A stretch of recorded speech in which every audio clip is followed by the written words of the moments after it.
All right, let's get into, let's see what people have to say about it. Force Gaming, typically he's got pretty good videos. I watch a lot of his. I'm very much curious about the reviews here. So we're going to take a look. And then we're going to watch Moxie. They've actually done it. I almost can't believe it, but it's true. Crimson Desert is actually very good. I've been playing this game obsessively for the past... Positive already. Let's turn it up a little bit here. Over 80 hours as of this recording, and still I can't get enough and totally intend to continue playing for some time as I'm just having loads of fun. I will say, the game... It's definitely not going to be for everyone, I'm sure. Like, if you're looking for a deep, engaging storyline with interesting characters, dialogue, and impactful moments, this really doesn't seem to be it. Or if you want, like, intuitive, easy-to-understand mechanics, that's a no. And if you've come to expect your games to have many of the modern-day quality-of-life conveniences... I mean, that graphics look great, dude. That looks like Black Desert Online. Yeah, did you guys actually play Black Desert Online, by the way? Because, I mean, graphically, Black Desert Online was actually, like, super cool. You are also probably going to be a bit disappointed. However, if you just want a straight-up open-world fantasy adventure with engaging combat, extremely challenging boss fights, interesting points... I hope the boss fights are extremely challenging, and I hope the game does not have a difficulty mode. I was talking to Rax about something the other day, and one of the things he said that I very much agreed with was he's like, he didn't like that the games have difficulty modes in it because you want like the same experience for people, and I 100% am on the same page with that. Like, it's like like Elden Ring. I hope it's like that. I don't think it does. It doesn't. No, it does not. Good, because like it's like remember when I was doing the interview for PoE2, me and Ghazi, and the question that Quinn wanted me to ask was if the bosses are static, because people want to know what the bosses liked when they watch other people play. Now I'm a little bit selfish with this because I'm a streamer. Okay, is that I want my experience playing it, like Elden Ring, for instance, to like people, at least the person I'm fighting, the way I choose to fight, the level I choose to be, the weapons I choose to use, those are all like, those can be variety because that's based upon my character. But the boss itself, I like have to have an equal bar, an equal challenge for all the people playing it. I think that's like much more interesting than like I can just, oh no, I suck, I can just slide the difficulty down, for instance. Points of interest, a highly interactive world, head-scratching puzzles, loads. But that prevents some people to be able to play it. I don't think it does. I think what it does is if you're struggling to do it, the difficulty slider, instead of it just like, I can make the boss a dipshit. It's what it does is it means you have to play the game elsewhere. You need to go level up your character. You need to go do more of the open world side of it. Like, or there is a bit of you have to get good as well. Like there's a little bit of, okay, maybe you can't just stand in the giant AoE, or maybe you can't stand in front of the dragon and eat the fire breath. Like that's the video game. But like, you know, it's not that I want to gatekeep people out of video games. It's that it's cool when the boss actually has meaning. Like how many times have you been disappointed when you play the game and you literally could just sit there and click and do absolutely nothing and you just win the boss? Like a big boss, a big final of the campaign. Here's the boss, and then it's a huge boner killer because the boss is does fucking nothing. You just sit there and you just click him and he dies. You know what I mean? Of hidden secrets, more mechanics than you could even know what to do with, along with all of the shenanigans of a sandbox game. Sheep rescuing, barrel exploding, chimney sweeping, bandit smashing, horse disposing, waterfall cave denying. Then damn, dude, this game might just be for you. It's certainly been for me. High praise Again, already. Crimson Desert, not without fault. There's absolutely things here beyond the story that will be a drag for many people, I suspect, including the overly complex controls and absurd quantity of systems and mechanics that are easy to forget and oftentimes hardly explained. However, for what it does deliver on, which is a lot, it's been just right for me. Like, this game has been... I don't like it too because when you're playing a game you know nothing about, easy, medium, hard, you really don't know how hard it is or how easy it is. I mean, that's true also. Like, yeah, that's also another good point. And a pleasant surprise and delivered an incredible amount of entertainment over these past couple of weeks. Some people will bounce off and say, I don't get it. For others, though, I think it's going to be like an all-time favorite, memorable gaming experience. It's definitely been for me. This is hands down one of my favorite games of this year, if not of the past couple of years. I'm enjoying it that much. Yeah, I really like Crimson Desert. I really do. Now, I kind of hit you with a bit of a shotgun blast description in the intro there, but let me explain. At its core, this is an open-world fantasy action-adventure Sandbox game. Now, I personally would throw RPG in here as well in the description because there are enough systems that line up with what we come to expect, like a gear with stat bonuses and attributes, various progression systems to work towards, a branching skill tree, character relationships that can be built, and so on. But for whatever reason, the developer has tried distancing themselves from the RPG label. I don't quite get it, but I guess they don't consider it one. So either way, though. Wait, how's it not an RPG? You have not a role to play? I don't understand why it does, why it would not be an RPG. Big open world game, lots of stuff to do, and I mean a lot. I don't think I could possibly overstate just how many systems, features, and holy shit, look at that map. Mechanics are in this game. It is absurd. I really, really hope that this map that we're looking at here, I hope that this is the type of situation where it's like Skyrim, where if you see it, like if you see this right here, you can actually go there. Like, I hope there's not invisible walls. Like, you see this forest here that's just kind of empty. I hope there's not like an invisible wall that runs here and I just can't go this way. And I have to like teleport to here or something. Many systems, features, and mechanics are in this game. It is absurd. It's almost been a meme coming up to the release of the game. Like, oh, what systems does Crimson Desert have? Yes, it's got all of the systems. It's got all of the things from all of the games. In fact, even at the 80-hour mark, I am still regularly being introduced to brand new gameplay systems and mechanics. It just keeps on going. And I've spoke to a lot of other people who also got the game for review, and there's even way more beyond what I have seen from what they've told me. So yeah, but here's kind of a basic rundown of like the flow of the game. So you play through the intro cinematic here. You've got an overview of the main characters, the rival faction of enemies, as well as the fundamentals of movement and combat. After that, you are brought out into the open world, spawning near the game's first major capital city. Here, you're going to go around, meeting various NPCs, progressing that main story, while also being introduced to some side quests and activities to engage with. What's so interesting to me, though... Please have a Gwent. You know what I mean? Like, I please have a side card game. Like, give us a Gwent and a banger soundtrack. I want both those things. Is that these side activities are actually quite interesting, with many of them being rather in-depth. In fact, at 80 hours, I know I could be much further along in the main story, but there's so much to do, see, and engage with that has been actually fun and entertaining that I've spent a majority of my time doing those things. I think this is one of the strengths of Crimson Desert being really a sandbox open world RPG. I can and have spent multiple days playing while not progressing the main story quest at all. But let me be a bit more... That's what happened in Witcher. We went in, the first thing I did was I thought Gwent was fucking awesome, and we went and we did all of the Gwent cards. Like, we got all the cards, did all the side quests. That was like, that was the thing I did immediately. Specific about the kinds of things I'm talking about. So yeah, it's a big open world action combat game. You can go through doing the main story quest, watching some cutscenes, meeting characters, taking on enemy outposts, and doing these pinnacle boss fights. And you could definitely like primarily focus on just those things. But in the process of that, you're introduced to like all of this other stuff. So first off, we got the points of interest. The game's pretty densely packed with a variety of POIs to explore. Some of these will just be spots you can kind of root around in, collecting stuff, which I will add here. This game has like an impressive level of interactivity. You can interact with pretty much every object that you see in the environment. Like if you look at a table and there's 3 mugs of... Oh no, this is gonna be a Skyrim situation, dude. You're going to end up having like 50 wheels of cheese back in your house. A few eggs, a plate, and a piece of bread. You can individually pick up all of those items. You can pick up barrels and sacks of flour, moving them around or throwing them. You can open and close windows, climb through open windows. If you come across a weapon rack and you see multiple swords and shields and stuff, you could individually pick up every piece of gear. It's pretty much near Bethesda levels of if you see it, you can interact with it, move it, or pick it up. So yeah, some of the points of interest you'll go into, it'll just be some items and things you might want. Maybe you'll find a few valuables, a couple of... Can you take an arrow to the knee? Hopefully you can use to be an adventurer like you. Recipes or even a treasure map.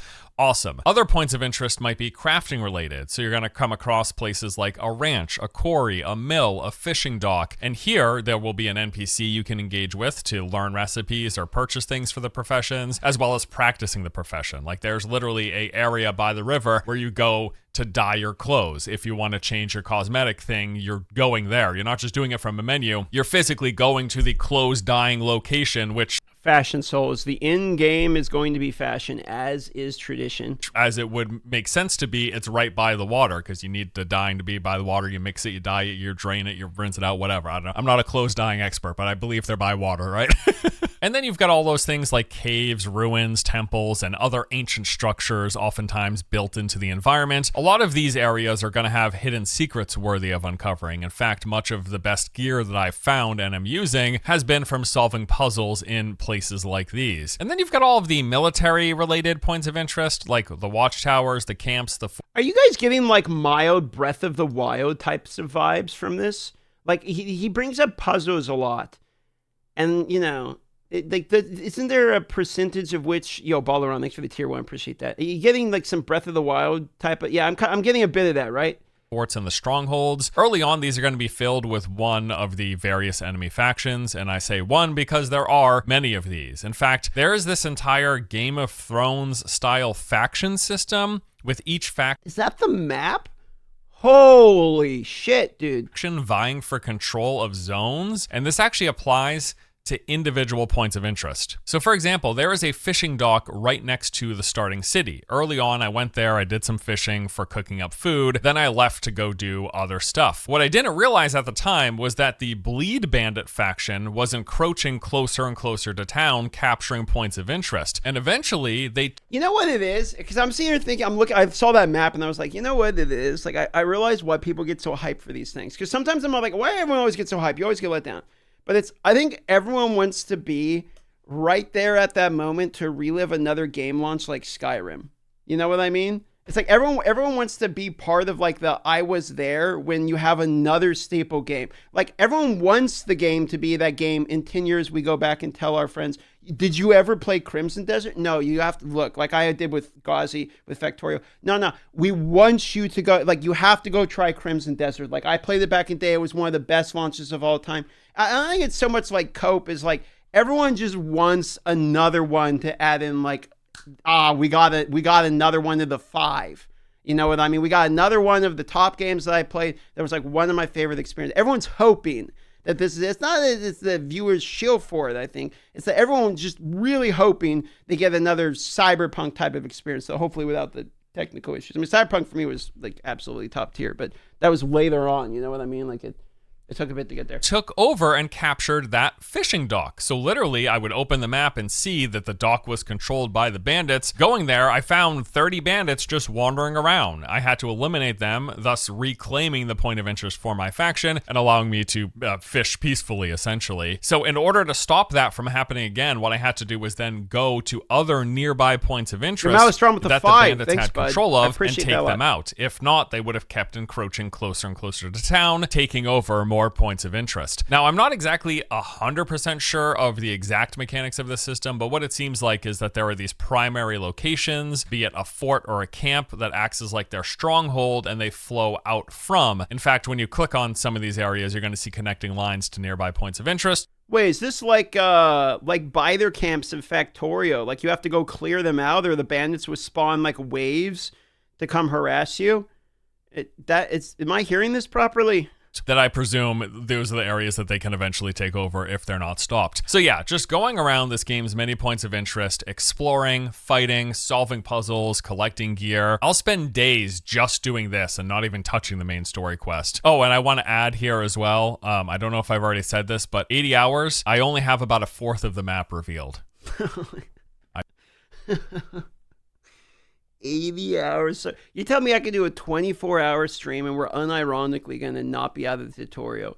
There's a lot of game here, and it's not. I've not been like diddling around. I've been actively doing stuff, exploring, finding new areas. There's just so much, and the game is so big. And then you've got all sorts of different other systems and mini games, like literal mini games. These side activities that you can go engage with at any time to make a little money. Games. These include things like gambling, engaging in fist fights, or doing an. Oh no, bro! There's gambling in the game. I'm gonna be broke as shit. Like you put gambling in any game, I'm gonna be broke. Like I'm gonna be going and getting my. You already know. I'm gonna go get the money. I'm gonna go gamble. I'm gonna be fucking broke, and then we're gonna lose the first 100 hours to me rolling dice against some peasant who's going to end up being richer than a king by the time I feed him all my money. I already know, bro. You can also invest in the stock market. I kid you not. Visit your local bank, set up a box, and you can literally invest and decide, do I want to do low risk, medium risk, or high risk, and enjoy your returns over time, as long as the market doesn't completely crash. What? I haven't seen it happen yet, but maybe if the bandits roll back into town, the market collapses. We'll find out. There's also an entire camp management system. This begins with you literally driving stakes, moving bags, and planting the flag on a piece of land that you get given after doing a certain quest objective. And then gradually over time, you'll find more of your Greymane clan who will join you at camp, helping you expand your facilities. Bro, how long they been working on this game? Like, how does this game have fucking everything in it? The tweet I did, this is going to be a game of all time either way, 100% right. This is either going to be the greatest game in the history of video games, or it's going to be absolute dog shit. Like, it is going to be one of them. And I guess we all hope we know which one it is. 7+ years, 7 human years, he says. It's still a game of all time. It's going to be a game of all time. And going out on missions for resources, be it for getting more camp currency, more food, equipment, or logs and stones. And these activities, mind you, they are actually carried out in the world by your companions in real time. So if you send 4 people out to the nearby chicken farm in town to harvest eggs, if you go there while they're on their mission, you will actually see them working. Like, you'll see them going through the chicken coop and picking up poop and stuff. Like, it's actually something that they do in Black Desert as well, and I'm glad it's made it into this game because it's a really cool and helps add to the immersion and sort of just the immersion of the space. There is an entire crime system in the game, so say you attack a citizen or damage someone's property, this sends out an alert in this ringed area, and should you not leave that zone in time, or should you be spotted, a bounty then gets placed on your head. However, if you want to live the life of the criminal... You know what? No wonder Star Citizen's taking forever to come out. Like, Star Citizen is trying to do, like, this level of detail, but in every single planet throughout an entire actual universe. You can do it. As you kill various bandits, you're going to collect these masks that enable illegal activity, then letting you sneak into people's homes and steal their property, if that's what you want to do. Or you can play a bounty catcher. There's going to be bounties with these little flyers placed around town. You actually physically pick up the flyers, and then... Yep, that's why... No, they need another $1 billion. You don't understand. They need another $1 billion. They only have $1 billion. It's a $2 billion game, trust me. You inspect them, getting the bounty then added to your quest log, and then you go track them down, beat them up, pick them up, and carry them on your horseback to the nearby jail, delivering them, collecting your reward. You can be the criminal or you can be the bounty hunter, whatever you want to be. I don't know. There's a whole system of befriending animals, essentially petting and feeding any dogs and cats that you find anywhere in the world, as far as I can tell, will fill up a meter of their kind of relationship to you. No shot. Once that meter is completely full, they can become your companion. At that point, they're going to just follow you around looting bodies. They won't pick up absolutely... We can be a crazy cat lady, dude. Holy moly, dude. Prepare for me to be a crazy cat lady in the game. I'm going to summon all the cats. Everything super quickly necessarily, but say you're fighting a bunch of enemies while that's happening, you're going to get items picked up rather than having to manually do it if you have a dog or cat companion with you. You can also tame many different types of animals to ride as mounts. Each one of these will come with their own stats and unique perks. Some of these are even combat related. So far, I have only found horses, but I do know in the game you can tame things like bears, tigers, and eventually even dragons to claim and ride as your own mounts. And then the puzzles. There are so many different types and just a huge... Wait, do we get to be like from Game of Thrones, where we get to be the crazy queen that like jumps on the dragon and like burns everybody to death in the town? Are we allowed to do that? Plethora of puzzles in this game for all sorts of different things. You've got platforming puzzles, especially in the Abyss, which is... That looks like Warframe or Breath of the Wild or Destiny. Kind of the Sky Island location. There are object matching puzzles. That looks like Breath of the Wild. There's finding missing pieces and putting them in place. There's moving levers to try to engage a system. There are using abilities at key locations. There are a lot of puzzles. Expect to be spending a lot of time solving puzzles in this game, and a interesting variety. There's even those 9-piece puzzles where you move them around to try to get the image to look proper. You know what I'm talking about? I don't know. Yeah. It's like a painting of... Oh, no, bro. I can't do these. I can't even do these in RuneScape without a fucking add-on. Please don't make me do the woods. We will get hard locked if this is mandatory for story. I will get hard locked behind these fucking puzzles. Like honestly, I do not have the IQ points for this shit. A watchtower, and you got to move the pieces around. And so I actually ended up going on Google and looking up how do I do these 9-piece puzzles where you move them around. So now I know how to do those puzzles in these. Thanks, game. Yeah, lots of puzzles in this game, and they're absolutely worth doing because they're either going to give you something like a valuable resource or currency. There are these skill point artifacts, which it's what it is. It's skill points for your skill tree, and then also a lot of good gear is hidden behind puzzles. Having to find your way in a room or past some objective. So lots of puzzles, try to complete them because it's almost always totally worth your time. So yeah, that's just kind of like, that's not even everything, but that's kind of an overhead view of some of the notable things that I wanted to share with you. I mean, just the heads up overview, like just from the beginning. I mean, it sounds like they're trying to get me hype. Not gonna lie, they're kind of. It's a pretty good sales pitch, not gonna lie, just from the beginning. I mean, it's pulling me in a little bit. About the game's open world nature, the points of interest, and the different kinds of systems and mini games and mechanics that you're gonna come across. One big selling point of this game that I've absolutely loved as well is the combat. It's a fairly deep system. I don't know if deep is necessarily the word. At the very least, it's got a load. Okay, the combat from what I've seen was the parts that I was a little bit like, I don't know. I thought it was going to be like, because it's realism setting and all that, but then you got all these like Breath of the Wild, like alien shit.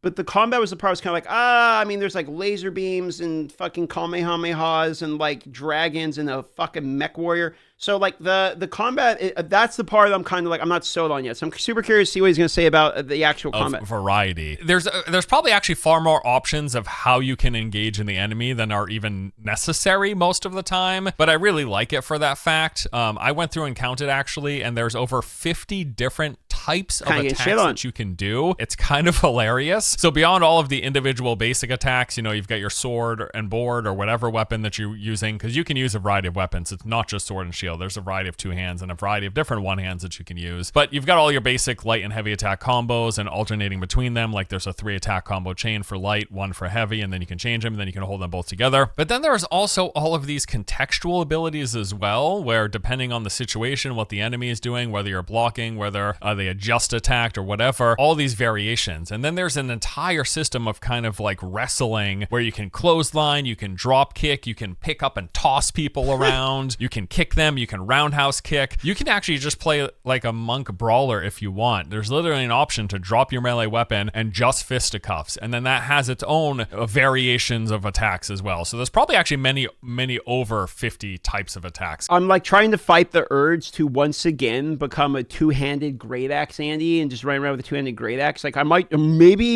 maybe I'll try something new. Because I didn't even actually account for that whole second additional suite of abilities that's just for the fisticuffs option. So yeah, there's a lot to the combat. It feels great. It's kind of, there's a strange thing though, where when you start out the game and you're just fighting off the hordes of bandits, you feel like a god and you're just smashing through everything. And then you get to those boss fights and they're gonna wipe you. They are very, very. I think the first major boss I spent over an hour on. It was such like a stark contrast to the combat that was experienced, where I was taking on 20 bandits and kind of just dismantling them piecemeal. Kind of felt like the Batman Arkham games or something. But then you get to the boss fight and they are just super aggressive, all over you, dealing tons of damage. It's definitely going to be, I think, potentially one of the main criticisms that people have of the game, how difficult the boss fights are. But actually, I mean, maybe that's like, hey boys, that might be a selling point. I'm gonna be honest. Like if the boss fights are like pretty hard, then you guys get to watch the streamers get shit on all day. That might be a good thing for you. You might actually really like that. Enjoyed it because it made me focus more on actually what I was doing, what abilities I was using, balancing my defenses and my positioning and all of that. So, but in general, I really enjoy the combat in this game. They do feel like two different games, the kind of general open world taking on the hordes of enemies combat and the boss fights. They play very differently in what you have to do and how you have to play. But all around, I really like fighting stuff in this game. It's fun. I'll just literally go into camps of enemies and just clear them out and pick up loot, and I could do that all day, frankly. In terms of the game's progression systems, there's a fair bit here to engage with. You're going to have a lot of different types of gear that you're going to come across, and you know, it's got different looks and defensive stats and maybe some innate attributes, but a big part of it is you're going to have these sockets in which you place items that give you all sorts of perks. Some of these are going to include like increased damaging to various abilities, unlocking new capabilities for you, or just some flat stat buffs, like just Just, hey, here's some increased damage, some increased attack speed, increased crit. Here's some health regeneration, Harness things string. along those lines. You've also got the skill tree that has 3 branching paths, sort of broadly speaking. One path is focused on spirit, which is like your magic abilities. Then you've got the physical path with the end point being stamina. And then there are some more core abilities tied behind what is basically the health related path. That's the last node, increases your HP. Tons of different abilities and attacks, as we mentioned. Maybe we can make a juggernaut. Some of which can be leveled up. Maybe we go super tanky, armor plating with a shield. I'm thinking maybe that. Multiple levels that also in the process add more moves and contextual abilities as well. Also part of the progression is just resource gathering. Like a survival game, for example, you will go out and harvest resources, chopping down trees, harvesting ores, or picking up plants, and that will be used for gear and weapon crafting, for upgrading your items, which is very important in this game, especially when it comes to taking on the boss fights. You want to make sure your weapons and your armor are, it's called the refinement system, but it's an upgrade system. You want to make sure they're... It's called honing. And you have to slide your card to buy all of the materials from the shop. They took a page from Lost Ark, right, guys? Surely? Refined as much as you can get them. And then a whole cooking system, which you will also most certainly be engaging with, because it is really important to have a lot of food, because food is your healing potion, essentially, along with having some other stats and perks that they can give you. And then eventually, as you're going through your playthrough, you will be introduced to the witches, and this adds another layer to progression, allowing you to add sockets to gear and then put in those attribute nodes with those various perks that we just mentioned. So there's a lot more to this game. Where's the Recombinator in this game? I need a Recombinator game, but that's kind of like a broad overview of, I think, some of the key points that I wanted to share with you. Now let me just go through some of my likes and dislikes and or feedback with the game. Kicking off the likes is this game's size. It's unbelievable. Early on, before playing the game, I saw estimates that it's like a 50-hour game. There's no way, dude. Like, I think maybe if you were to speed run just the main story quest, you could get it in around 40 to 50 hours, maybe. But I don't even know how that's necessarily possible, because the boss fights really do act as hard cutoffs. When I hit that first main story quest boss,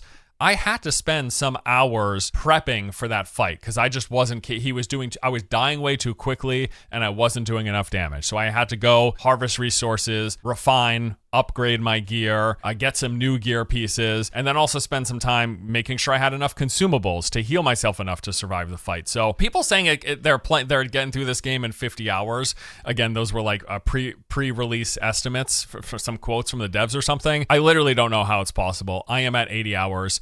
I have not uncovered a fourth of the map. Now, I know I could be further along in the main story quest, but I'm just enjoying playing the game because there's so much game that is actually enjoyable that Okay. When we play it and it's our turn, I'm thinking about not being just a main story Andy and like just full on free exploration, ooh, piece of candy, follow the loot lizard, like whatever pops up that I'm interested in. Try everything, as opposed to like spamming through the campaign. I think that's going to probably be my playthrough, is like, it's a world. I'm just going to check out, full on immersion, check out everything that's there. I don't think I'm going to like spam through the unlock shit or whatnot. So just a heads up. Like I'm not... it's probably going to be a decently spoiler-free if you're playing it too, because I'm not planning to just like blast through to like the end boss as soon as possible. I haven't really cared to progress it. I'm not sure. We'll see what the speed runs look like. I mean, who knows? Gamers are crazy, so you're probably going to get some Dark Souls vets out there. Maybe they finish the campaign in 3 hours or something. I don't know how it's possible, but anyways, the game is huge, and I've really adored it for that reason. It's not just for the sake of being big. I'm enjoying its bigness. You know what I mean? There's like a lot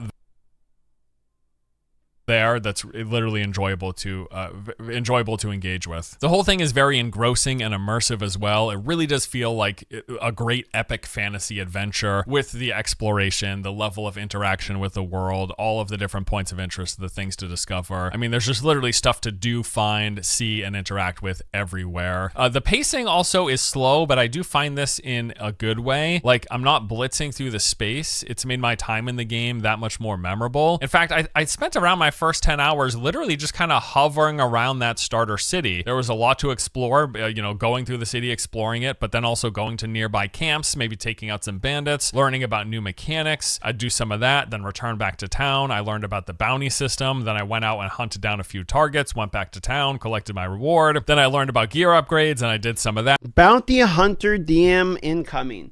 get myself some Boba Fett armor and a jetpack, and we're going to be role-playing Be a Bounty Hunter. I went out to farm materials for the gear. That took some time. I went back, upgraded my gear. Then with that better gear, I went back to take out some bandit camps. And again, all of this is not progressing the main story quest, right? Combat is quite enjoyable. I do really enjoy it. I also got to say, I've quite grown to like the look of the game, and it runs unexpectedly well, especially for the draw distance of the game. I don't think I actually at any point had a major performance issue. There's not one that I can recall. Like, it was pretty smooth the entire playtime. There's some cool enemy design. Specifically, really? Some of the bosses have really interesting, unique looks and corresponding kind of mechanics and abilities that they can duel. Also, one thing I really like that this game does is it seems that every single boss has unique special weapons or gear that they will drop that's thematically tied to the boss. Like, you will get a weapon that does things that the boss abilities did when you were fighting them. Nice. And I love that games do this, and it seems that from every major boss that I've fought so far,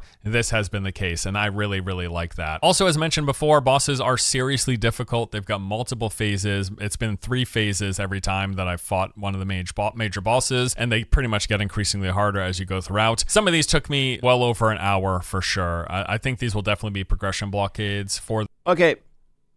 We're going to see streamers rage quit on bosses, surely. This is going to be a Dark Souls moment. Like, I cannot wait. Fast forward 5 years later, when people are playing this game for the first time blind, and I can already see the chat back saying, "Well, you have to go here and you have to get this item and be it. No, you just need to learn to dodge." Like, I cannot wait. Let the clips roll. I will never get gate kept by any boss.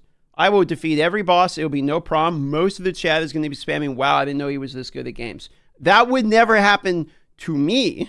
But everybody else, the main story quest for a lot of people, like I said, requiring you to go out, power up, learn new skills, improve your gear, whatever. Something else that I love is it just feels like a proper lived-in fantasy world. The towns are teeming with people going about their business on the paths in and out of town. You're going to see them moving along, doing things in the respective surrounding farmland areas, people walking with their livestock or riding trading carts or fishing in the waters or dyeing clothes at the dyeing station, whatever. It really feels like a lived-in population space. Man, Force is not doing a good job at setting my expectations low. He's selling me too much. This is too positive. I'm getting sold too much. He's getting my hype too high. We gotta have a whiplash of some negative Andy that's like super bitter or something in order to get us back into the right track. Because right now he's just getting me excited. Unfortunately, he's full sending my excitement levels right now. And then you've got all the skill contests that are going around, like the archery, the bare knuckle fighting, and the arm wrestling. That's really cool too. And because I enjoy the combat, something else I really love is many of the enemy infested points of interest are like overloaded with enemies. One of the early big enemy POIs you come across is the Stone Quarry, and there must have been like 200 plus bandits in there. There were just so many. It took like 20 or 30 minutes to clear out. It's not like one of these, I don't know, I feel like sometimes you've got these games where you're clearing a camp, but you're in and out of there in like a minute or two. No, these are like seriously big locations with lots of enemies for you to work through, and I've really enjoyed that. Okay, so those are a bulk of the pros, what I've really liked about the game. Now let's talk about some of the bits of feedback and constructive criticism here. The controls initially were... All right, now boys, prepare to have your sky-high apple pie in the sky, above the moon level expectations brought right back down to reality. Okay, here you go. You guys were hovering the buy button, but now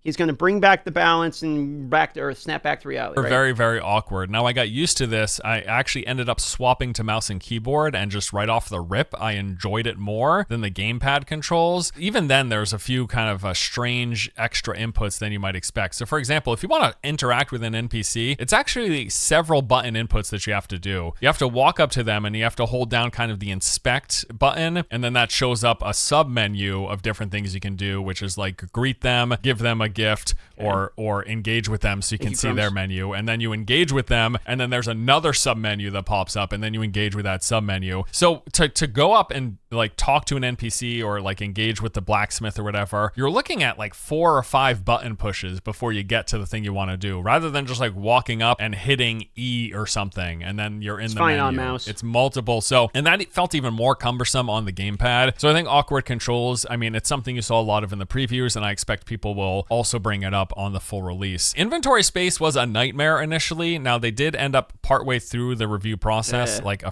think about 4 or 5 days ago, they released a patch where they just, at the start of the game, they give you way more inventory space. Hopefully that fixes the issue, but I think even then, you're going to want to spend a lot of your time focusing on upgrading your inventory, the main story quest line, various side activities, any quests that you get. So don't bring like 13 buckets with you and 8 wheels of cheese. You're going to have to decide what matters, basically. If it gives you more backspace, it will tell you, get that stuff done, because you're going to want the inventory. Also, there's a way to group categories. So like all of your cooking items, normally they'll show up just like individual tiles, and it scrolls all the way down, taking up all your slots. I'm going to back it up for like 20 seconds real quick so I can pee and not lose anything. End up partway through the review process, Yo-ho! like a few, I think about 4 or 5 days ago, they released a patch where they just, at the start of the game, they give you way more inventory space. Hopefully that fixes the issue, but I think even then, you're going to want to spend a lot of your time focusing on upgrading your inventory, the main story quest line, various side activities, any quests that you get. If it gives you more backspace, it will tell you, get that stuff done, because you're going to want the inventory. Also, there's a way to group categories. So like all of your cooking items, normally they'll show up just like individual tiles, and it scrolls all the way down, taking up all your slots. If you group them, it gives it a subcategory. Because this is a game where you can pick up practically everything, your inventory can very easily fill up very quickly. So categorizing them that way is very helpful. I suggest that. I'm going to do a tips video, by the way,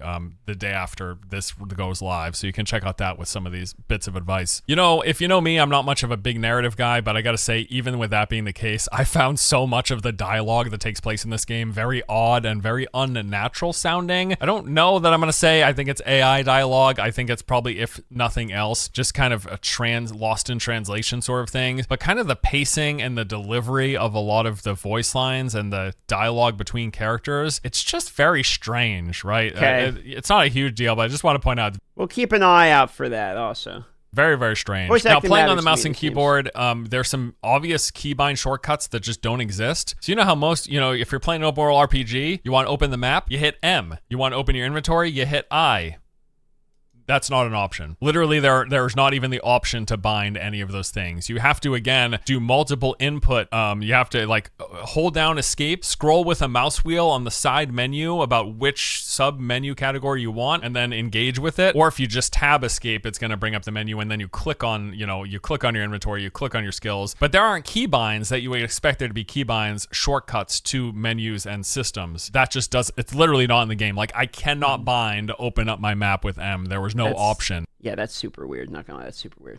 In the binding settings. Another thing I want to point out is that this game kind of leaves a lot up for you to figure out, or rather, it doesn't explain a ton of things. Now, this can either be a pro or a con, but I will at least say this. This is very much going to be a game with a massive wiki that people are going to be actively using to learn about what stuff is and how stuff works. And expect there to be like thousands of guide videos for various quests or unlocking pieces of gear or whatever. There's just a lot of vague or literal.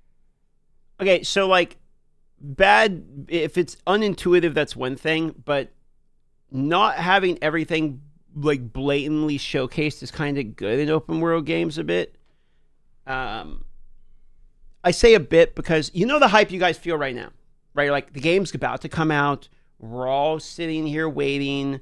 Like you have a chance to find something like early that maybe not that many people found. You know what I mean? Like you're not going to, before the game's out, go, like if the game was immediately solvable super fast, you probably could just type in like best Crimson Desert, like starting guide and just already. Because there's early accessors. You know what I mean? Like you can kind of play the game. Like I feel like Bill got since Diablo 4 I've been saying this. Okay. Yeah, I was kind of encouraging from the start of the Diablo 4, just play the game, don't follow a build guide, like learn and play the game for yourself. PoE is a little bit different because I feel like your first playthrough of PoE 1 particularly, maybe you need to like actually like, look up something, but PoE 2 not as much. So, like, I feel like going in blind to games and playing the game for yourself and kind of not cutting yourself off from, like, the community when you play a game. Because, a lot of the hype and enjoyment from games come from, like, the fact that it is a group experience in games like these. Okay, where it's, like, a single-player game, but kind of we're all playing it together in a way, you know what I mean? So, not so much that as, like, don't let somebody else, like, dictate for you what your playthrough is going to be so you already know everything that's going to happen before you start. And I think this is, like, kind of one of those moments. You know what I mean? Really just not explained whatsoever in this game, and you can get stumped. Were it not for the Discord, the review Discord. Hidden content's fun, but having entire systems that are unexplained can absolutely be a bad thing. Yeah, it can. 100% it can.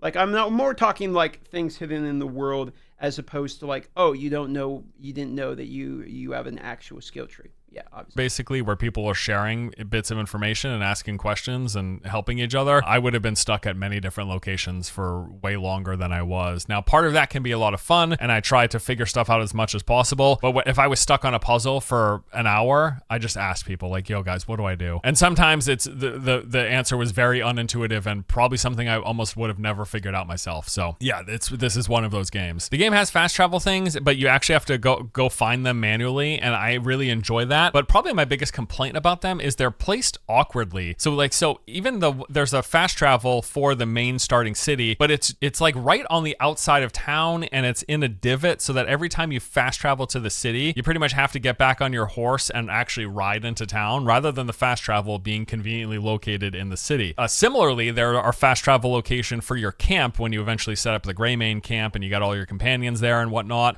That is also just far enough on the outskirts of the camp to be an annoying, you fast travel, but then you got to do another short distance travel before you get to where you're actually trying to go. So I like the fast travel system in that they're kind of difficult to find locations, and some of them even require you to solve puzzles to unlock the fast travel. I just wish they were better located to the thing that you're trying to go to. Like, the fast travel for the town should pretty much be in the town, not outside of town where you have to ride back into town. Same with the camp, and there's a few other examples like that. And then lastly, I'll just say, I think again, the boss difficulty is going to be a bit jarring for people. I expect there to be complaints online about the difficulty level of the bosses in comparison, and I got to say, a lot of it almost felt unfair, and that my best answer to defeating them was to almost ignore mechanics and just bring as much health healing as possible, and just spam through taking the damage and heal myself up constantly. Like, so I don't know, we'll see how people gel with the boss fights.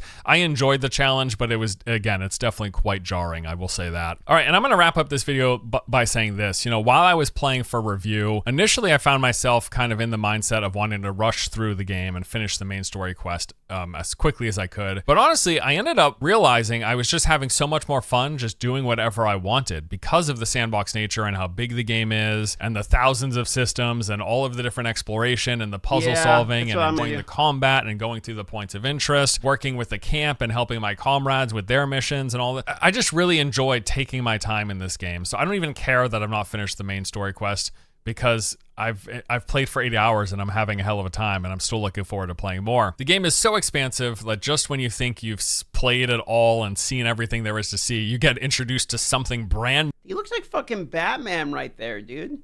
It's like a glider with a Batman cloak, looking like the Grim Reaper coming down. New.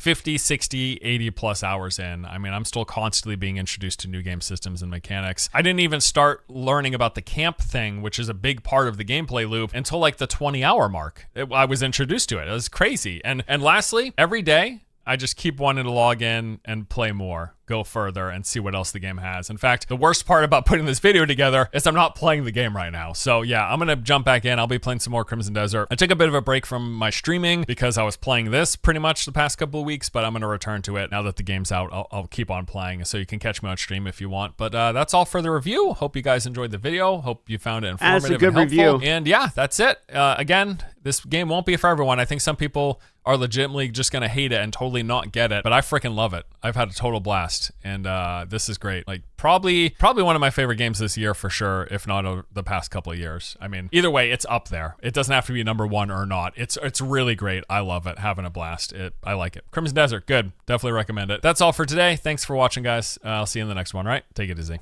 Okay, well, the first one definitely made the game like more hype for me. Super sales pitch. I mean, like, that's a pretty positive review, not gonna lie. Okay, I mean, that's a pretty positive one. Some people in chat are saying Fighting Cowboy. We also have Moxie. Is Fighting Cowboy like I'm kind of curious what people's like feedback is on the negative side of it, because it's so far, I mean, that sounded pretty good, honestly.